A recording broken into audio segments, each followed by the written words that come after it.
আন্দোলনে ৪২ পুলিশ সদস্য নিহত হয়েছেন বললেন আইজিপি। ছাত্র গণ আন্দোলনে ৪২ জন পুলিশ সদস্য নিহত হয়েছেন বলে জানিয়েছেন পুলিশ মহাপরিদর্শক আইজিপি মোহাম্মদ মইনুল ইসলাম। রোববার ১১ আগস্ট রাজধানীর পল্টনে রাজারবাগ পুলিশ হাসপাতালে সাংবাদিকদের এক প্রশ্নের জবাবে তিনি এই কথা জানান।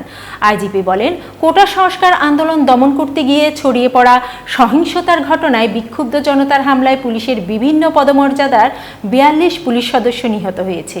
তাদের মধ্যে ২ জন র্যাব সদস্য রয়েছে। এছাড়া বহু আহত হয়েছে। তাদের মধ্যে রাজারবাগ পুলিশ হাসপাতালে ৫০৭ জন চিকিৎসা নিয়েছে। এছাড়া হামলায় গুরুতর আহত ২৭ জন পুলিশ সদস্য ভর্তি রয়েছেন, যার মধ্যে একজন আইসিইউতে আছেন। আহতদের চিকিৎসার জন্য সর্বোচ্চ চিকিৎসা সেবা দিচ্ছি। পাশাপাশি আহতদের পরিবারকে মানসিকভাবে সাপোর্ট ও আশ্রয়ের ব্যবস্থা করা হয়েছে। তিনি আরও বলেন, স্বরাষ্ট্র মন্ত্রণালয়ের উপদেষ্টার সঙ্গে পুলিশকে কাজে ফেরানো নিয়ে আমরা দীর্ঘ আলোচনা করেছি। প্রাথমিকভাবে ভিআইপি সড়কে ট্রাফিক পুলিশের সদস্যরা কাজ শুরু করেছে। ইন্টারকন্টিনেন্টাল মোড় থেকে শুরু করে জাহাঙ্গীর গেট পর্যন্ত আমাদের ট্রাফিক সদস্যরা কাজ শুরু করেছে। আইজিপি বলেন, জনবলের কোনো সমস্যা নেই, তবে যে সমস্যা রয়েছে তা হলো একটি ভীতি কাজ করছে। এটি কাটিয়ে উঠতে ছাত্রদের অনেকেই কাজ করছে। ভিআইপি মোড়ে বেশি করে ট্রাফিক পুলিশ দিয়েছি।